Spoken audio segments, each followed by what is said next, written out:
they ended up in what came to be known as the State of Israel. Yeah, and they are diehard for Israel because they're within their lifetime of experience, or their grandparents' lifetime of experience, was of absolute violence of their original homeland, their native homelands. But do you feel there is enough Jewish element that's influential enough to make a difference currently today in the world? This is something that I'm really hopeful for, and I think as a younger generation that has more optimism just in itself, I think we are seeing both, because there are two places where convincing needs to be done. Convincing needs to be done in the Jewish diaspora, yes, and convincing needs to be done to Israeli citizens. How do we do that? What do you propose? I think the easiest place to start, and we're seeing that now, especially with from back in 2018, where there were those peaceful protests on the Gaza borders that the IDF then struck back on. The narrative that a lot of diaspora Jews are starting to wake up to is that there is a really, really strong and heavily biased narrative that has been placed on us, essentially since birth, in these circles. Yes. And we need to look further out and see that mistreatment it's absolutely not the answer and not what we're looking for. And with movements like If Not Now When, there are no mics on her. And she's the one who's talking. Wait, how many have you got now? I don't know. I don't know. It's as they say, it's free for all, fair game. But I think what I would like to say is I'd like to say, like, as someone who is more diasporan than I am Israeli, having grown up in Britain, but with that culture. It's definitely going to be easier to start in the diaspora. Absolutely. And because we have easier access to the narrative that Israel, outside of what Israel is giving. And I think by going to these movements and going to these protests and having our voices be heard in these circles, and having the general public be aware that there are Jewish people and there are Israelis with these opinions that understand the origins of what the country came from and what the country is currently doing and the injustices of that, I think that we can start to have civilized conversations with people on both sides. It was very refreshing and encouraging to see so many Jewish people in New York in particular to come out and condemn what Israel is doing. Absolutely. And them saying not in our name, don't use our name, don't claim this is a Jewish state. It's like ISIS claiming that we represent Islam and Muslims, and they were like a little tiny extremist minority that was committing these acts of violence and terrorism. That also helped fulfill a Western narrative as well. You see, so narratives are very important, and they have to be made available to the masses. This is why, as a historian, what I do is I talk more about peaceful coexistence between the Jewish people and the Muslims in general, because that helps people understand that there is no historic vendetta, there's no historic enmity, there's no historic, how can I put it, desire, for that matter, to brutalize the Jewish people and take away their right of being or living, for that matter. This propaganda, the evil propaganda, the Zionist state has been using for a long time, to the extent that there are academics, Zionist academics, scholars who have spent their lifetimes simply to study history and create a new narrative, the clash of civilizations, for example. So what a lot of the Zionists have been doing, they've been claiming this Judeo-Christian heritage, okay? But it's never been like that. Amazingly, there was no Judeo-Christian heritage. It doesn't exist. You know why? Because the Judeo element was always persecuted in the West. There was never a time in Western history when the Jewish people lived in peace. And I'm saying all the way up to the 20th century. Okay, even as late as, we have the Holocaust in Germany to talk about, okay? And this is not the first time when the Jewish people were brutalized. The history goes back a long time, a long way. No, I mean, just to expand on that, the reason the diaspora is to the extent of what it is today, where you've got Mizrahi, Bet Israel, Ashkenazi, Sephardi, like you name it. Yeah. Essentially spreading to every continent in the world was a result of continuous displacement and absolutely. And removal. Absolutely. That wasn't the case in the Muslim world.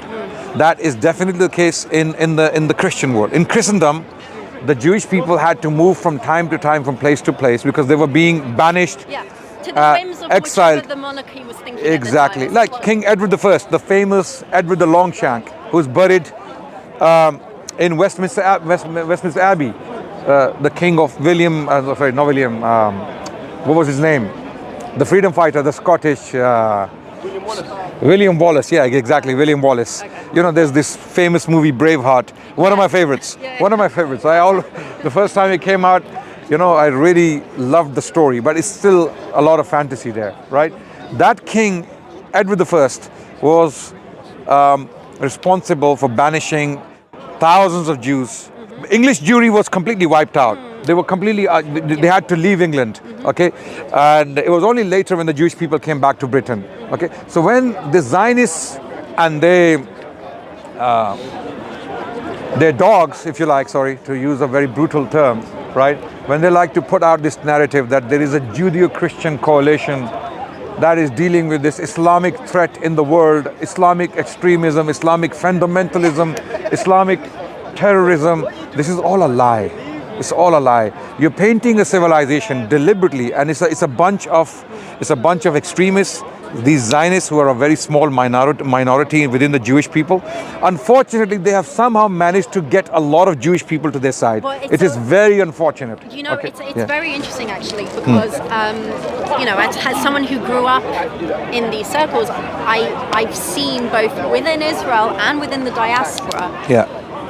There has been a melding of the Jewish state and Judaism. Right. And it has gotten to the point where to be Jewish is to also support Israel. Right. And that's the narrative yes, that has been absolutely, created. Absolutely. I think one of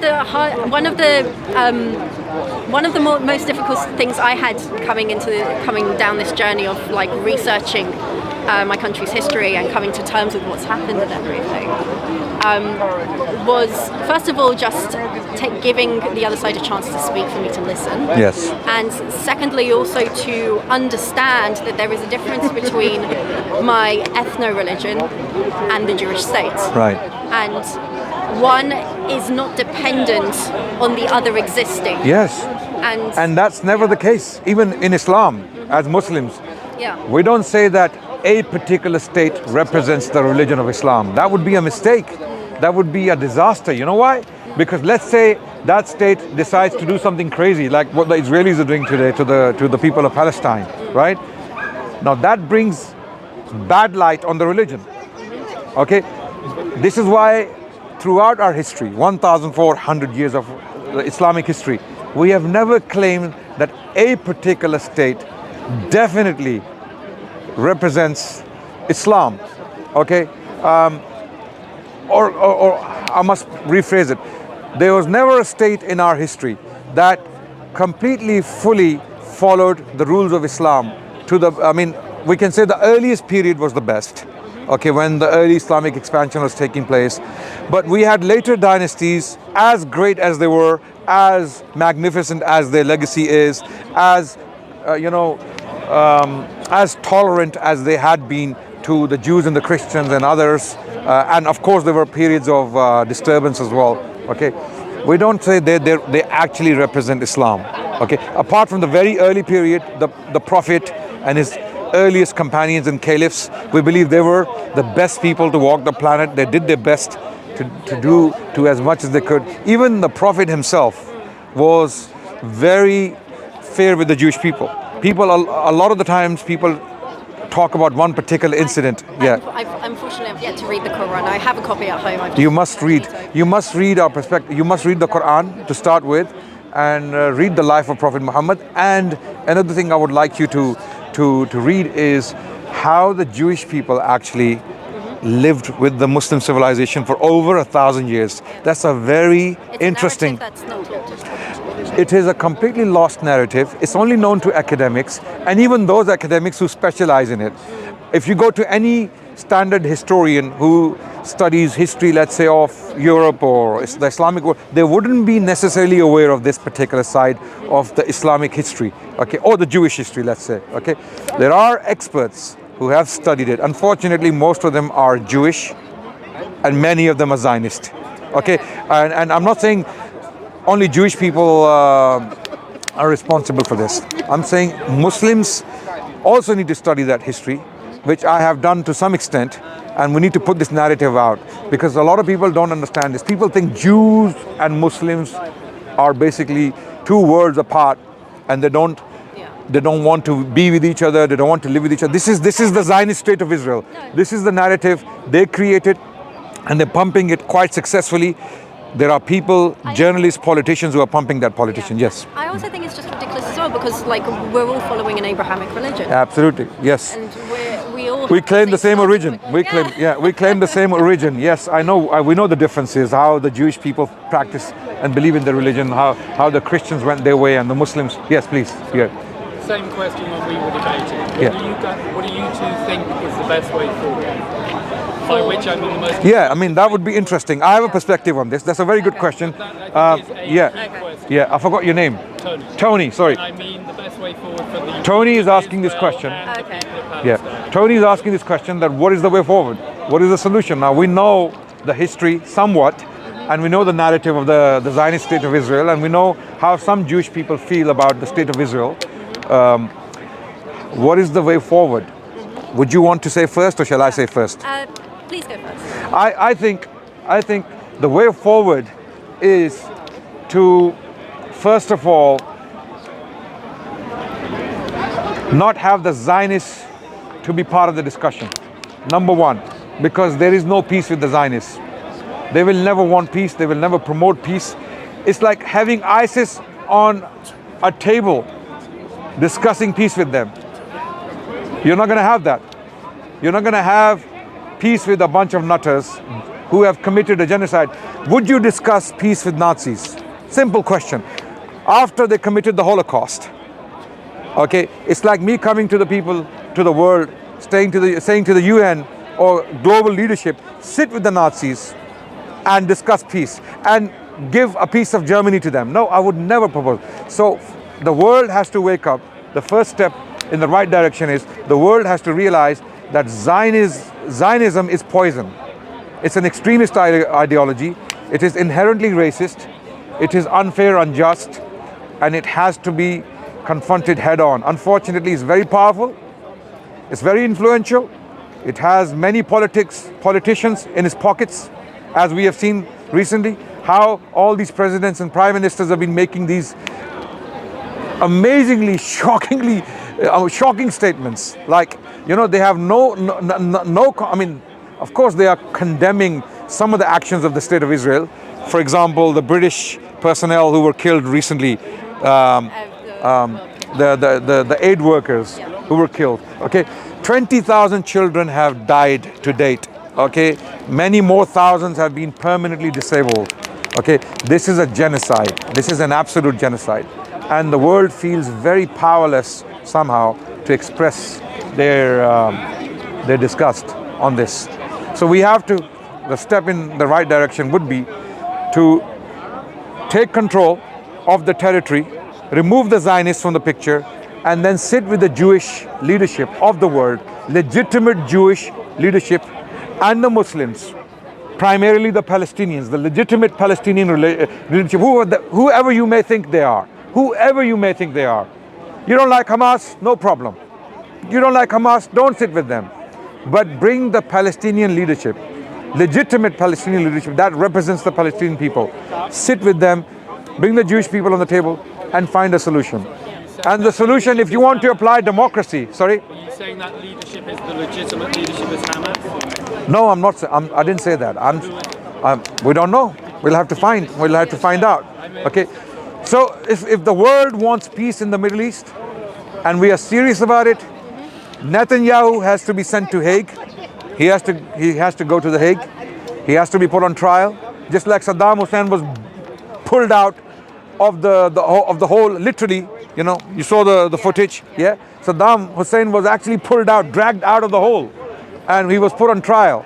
Okay, Milosevic and all those guys, we managed to, you know, put them on trial for war crimes. Here we have a war crime in front of our eyes, right under our noses, right? We saw a huge number of children completely decimated. These are human beings. I mean, I always talk about this. If I took a cat today, right now in front of all these cameras, and I twisted the neck of that cat, this lady standing next to me, this very respectful, beautiful Jewish lady, she would attack me first. She would say, "What the hell are you doing? This is absolutely mad. This is crazy. Why would you do something like that?" Right? It would be a verbal attack. I mean, look. I mean, if you intervened physically, I would fully understand why you did that, because you're doing the right thing. But we have 20,000 children buried alive, right? So something has to be done. So that's my solution. And I mean, if I speak with the Muslim hat on, and Muslim hats come in many different colors and styles, yeah? Put anyone you like, any hat, any type you like on my head. The Afghan pakol or the long, whatever hat, right? If I put my Muslim hat on, I believe the solution is Islam. Ruling as a political entity. Because, for example, I'll qualify, okay?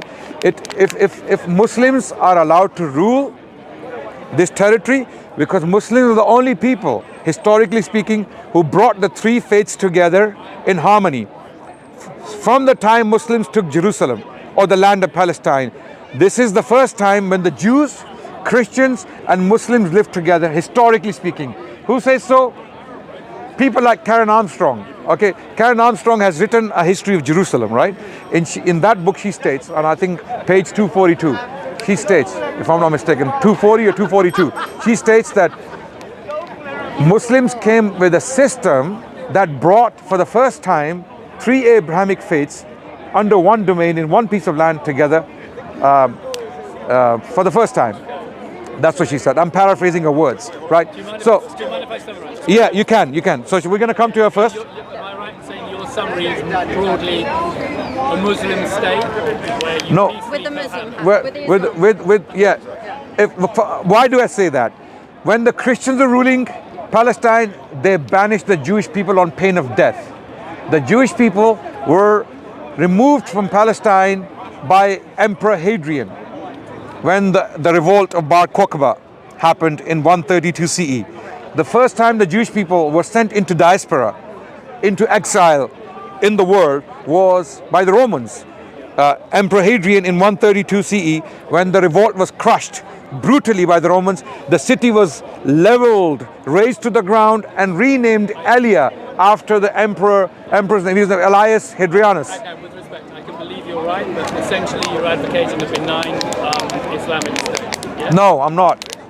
The term Islamic State has become tarnished because of ISIS, unfortunately. So when people use this loaded term, they actually, what comes to mind is like, well, let me finish. I'm gonna come. I'm finishing right now. So when the Jewish people got their power, I mean, technically, if Israel is a Jewish state, which I believe it's not,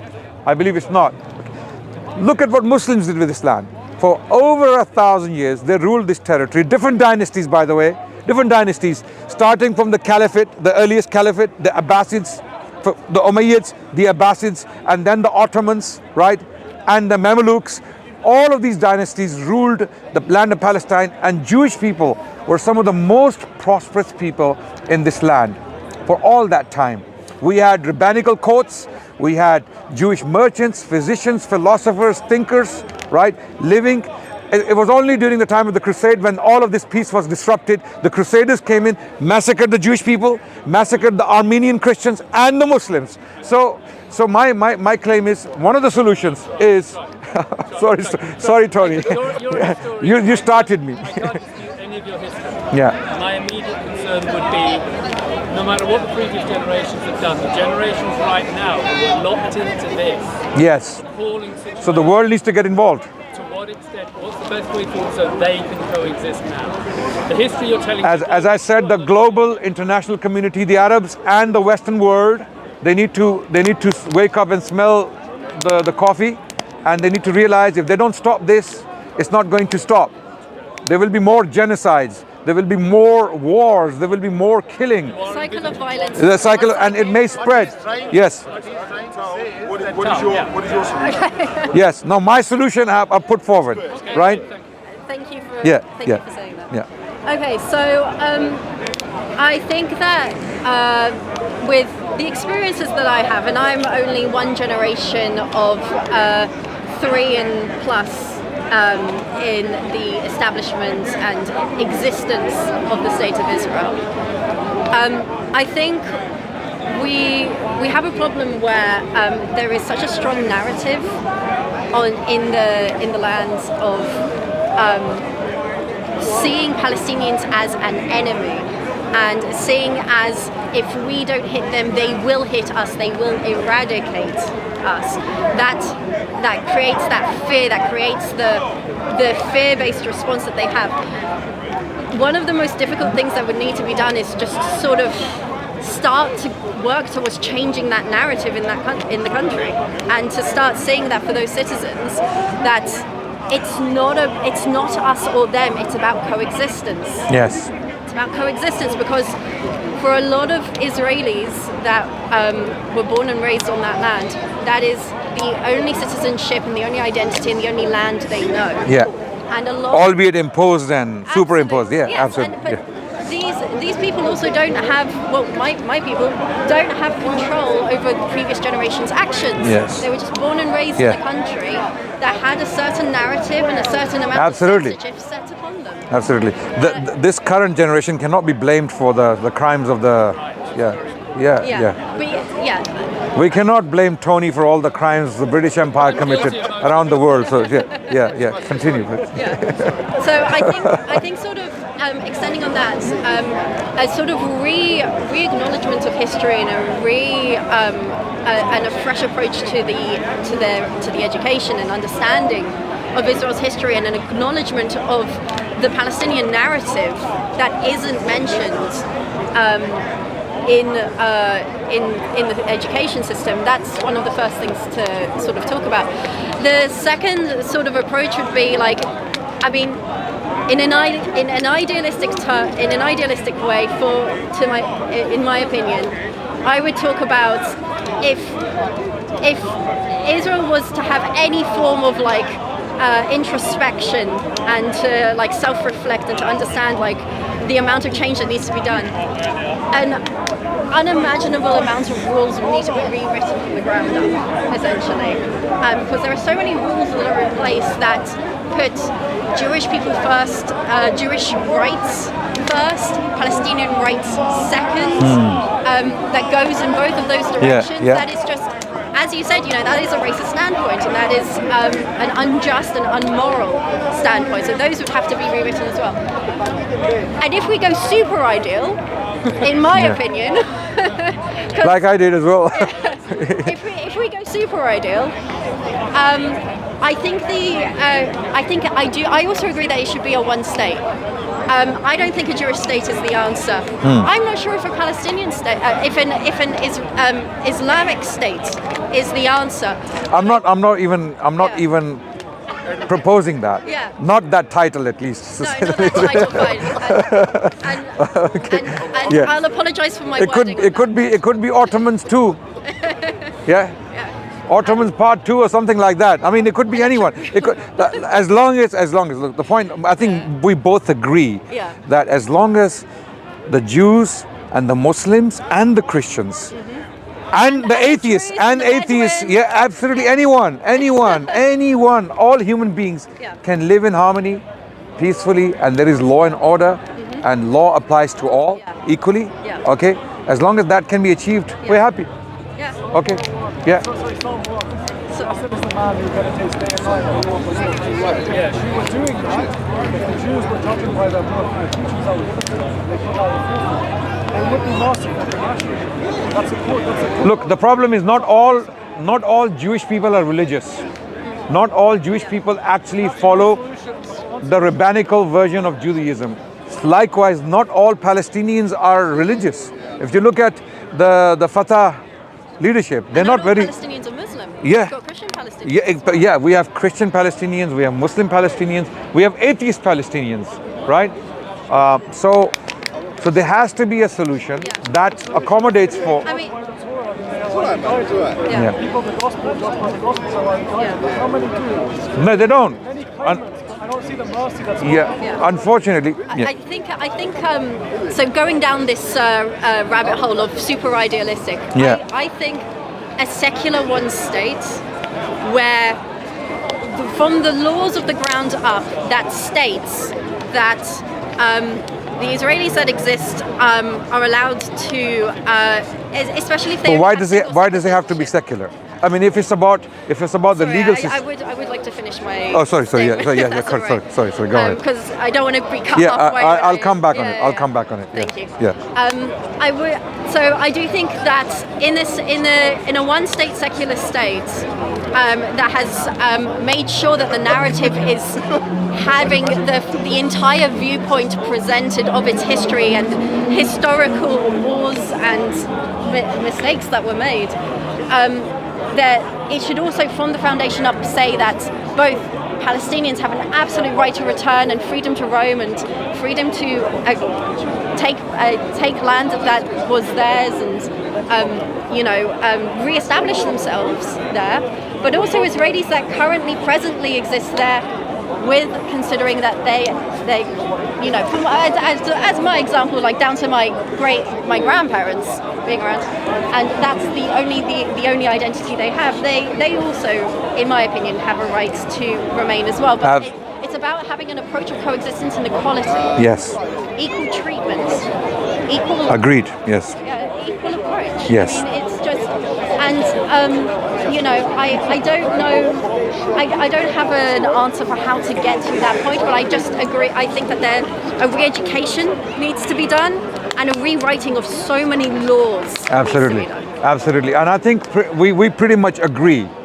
And isn't that amazing that a Jewish lady and a Muslim man are agreeing on many of these principles? We may disagree on the model. Mm-hmm. She may propose a secular model, which I think is impractical. Okay, I may propose an Islamic model because I have reasons to propose that model, and she has reasons to propose her model, right? But we both agree that we need a model that brings different faiths, different people together, and has a law that applies to all equally. Okay, now and there's another issue that is being neglected and ignored. There is a lot of trauma that will have to be dealt with. Absolutely. There is PTSD. It's a big can of worms. Yeah, 100%. Yeah. 100%. I think one of the. So she was making a point that you can. Yeah, you can. What is the solution? Oh, okay. You just came right now, yeah? We have discussed it extensively. Watch the video. Inshallah, it's going to come out soon. It's going to be on, I don't know how many channels. But anyway, yeah. But we have discussed it. Just my question. Yeah. What is the solution between them? What they need to do, Palestinian and Israel in that country? We have discussed it in detail. Just now, we discussed it in the last 15-20 minutes, I think we discussed it. Yeah. I think I've lost the point. Where were we? Okay. The question he asked him. Yeah. We both agree with one Yes. We both agree on a that one-state solution. Yeah. I spoke about history, how historically under the Muslims, the Jews and the Christians were living together in Palestine for a very long time. Okay, that's my solution. I'm saying if we don't have another model that works, we can go back to that model. How we will do it, details can be discussed by relevant people. But Like God gave to Israel, to Jesus, to disciples. I call the original model to me is the model of my prophet and what he left behind in his teachings. And when we did apply those teachings, why did the Jewish people survive for over 1,000 years under the Muslim domain? The Jewish people were the most vulnerable people as a community in the world. There are many reasons for that. Because of possibly indulging in usury, okay, A lot of Jewish people were indulging in riba, what we call riba usually, okay, and they were hated for that. Throughout European territories, one of the reasons why Jewish people were hunted repeatedly and hated by the masses was because of interest, because of usury, right?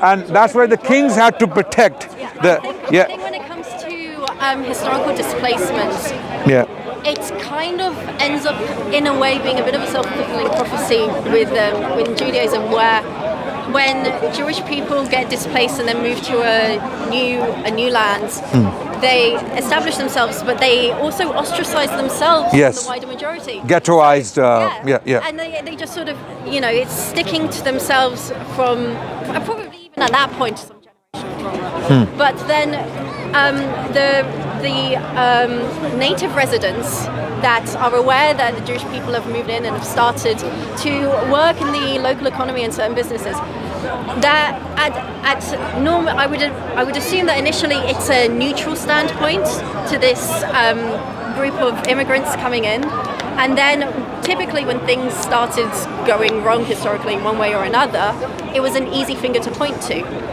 And Ashkenazi Jews were these strange immigrants back in this era. It's just gotten to the point where whether Ashkenazi, Mizrahi, whatever, we've just assimilated into these local cultures. The point that I'm white, that I look like this, and that's just I have and there was intermarriage and conversions as well. I mean, there were conversions, and a lot of Ashkenazis do actually come from Eastern Europe, European territories. So that's another issue. That's something within the Jewish people themselves, and these. What they can do is follow the scripture. The core of what comes from it's the blessing which we have. And we'll see that as tenfold. They only follow the commandments. They're wrong. Israel's one of those. But the problem is because not all Jewish people are following the religion, and just like not all Palestinians are religious. Okay, I think the religion does create a really good moral standpoint to build up from, but it's also really important to write laws. Yes.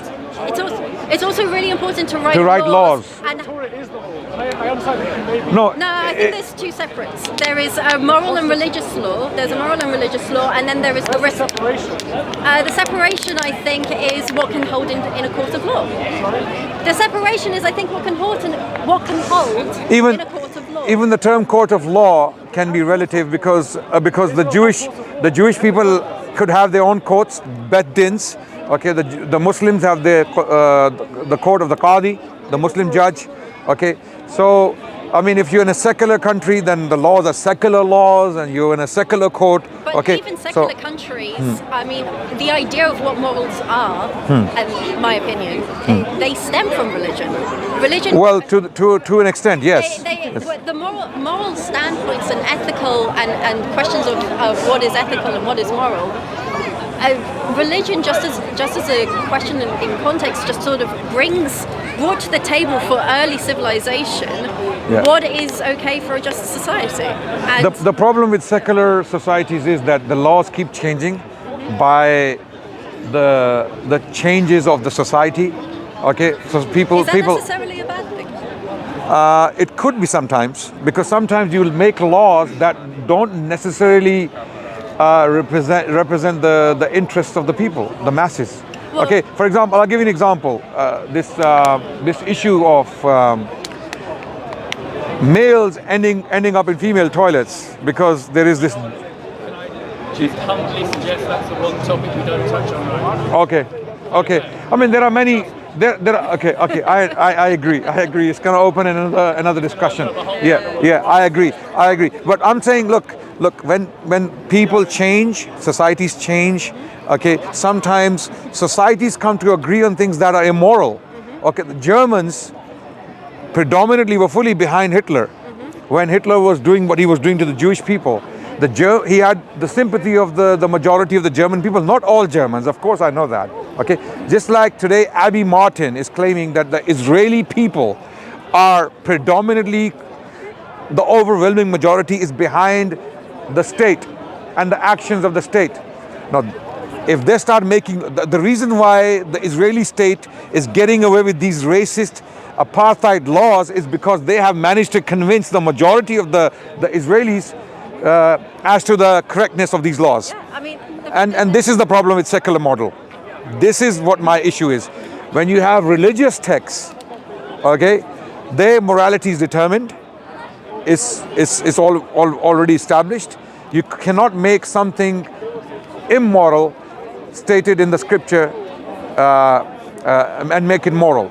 It's not going to happen, right? Because pens have been lifted, papers are dry. So you cannot change divine law or God's law. But with secular system, with a secular solution, that threat will always remain. If you manage to convince the masses on a disaster, on a catastrophe, or on a racist law, like what happened in the American South, okay, with the Afro-Americans and all the lynchings and all the so-called emancipation and post-emancipation, this is shifting from politics to ethics. I'm not saying you shouldn't. I'm just saying you have jumped that sharp. Right. Okay. Ethically, I take far more issue with you. Politically, this is fantastic. I think everyone's loving it. Yeah. The ethical assertions you made are more controversial. What kind of state? Yeah, I think we... Thank you. I think we're digressing, yes. Yeah. So I think we have pretty much expressed our views. Yep. And we agree on a lot of things. I'm very happy. Sorry, what's your name? Tal. Very happy to talk to Tal anytime in the future. If you come to the park, we'll continue discussing. We need more people like you. Yeah. We need more voices, Jewish voices. The voice is growing. The voice is growing. I'm so happy that's the case. I want people to be aware that the diasporan voice is very much growing, and even in Israel, the voice is growing. The minority is coming out, and people are starting to talk, and people are starting to listen. So make sure you listen, you let us listen as well, please. Absolutely, and this is why we're doing this exercise. The reason why we're having this conversation is going to get out to potentially hundreds or thousands of people, okay? And I hope people can hear these voices. You're a Jewish lady, I'm a Muslim man. We've had a very friendly conversation. We agree on a lot of things. So this perception out there that there is conflict, this enmity, this is a lie. This is not true. She's an educated lady. I am still trying to learn somewhat, okay? So we have a long way to go, and we can bring back that coexistence, that feeling of compassion and generosity and justice towards each other that once existed among us. And we really have to look to the future. We have to plan for the future and talk more, represent our views more. And we want more Jewish voices. We want more Jewish voices to come forward and start speaking the right thing, start saying the right thing. And there are many, as Tal pointed out, and we saw lately on the news as well, that many people are being heard, and they're coming out. And I'm very glad to see that, especially the American Jewish community that came out in New York. They made us proud. Okay, and we hope this can continue, and eventually there will be a day when we will see peace again in the Middle East, inshallah. On that note, thank you so much. Thank you. My pleasure. I cannot. Islamically, I'm not allowed to have physical contact. I apologize. No, no worries. But thank you so much. Thank you very much. Can we ask questions before you leave? We've had the Q&A long time ago. You just came. And we're ending. Thank you, Sir Tal. Very nice talking to you. Thank you very much. Thank you. Thank you. Okay, can you take off these devices because they look very dangerous.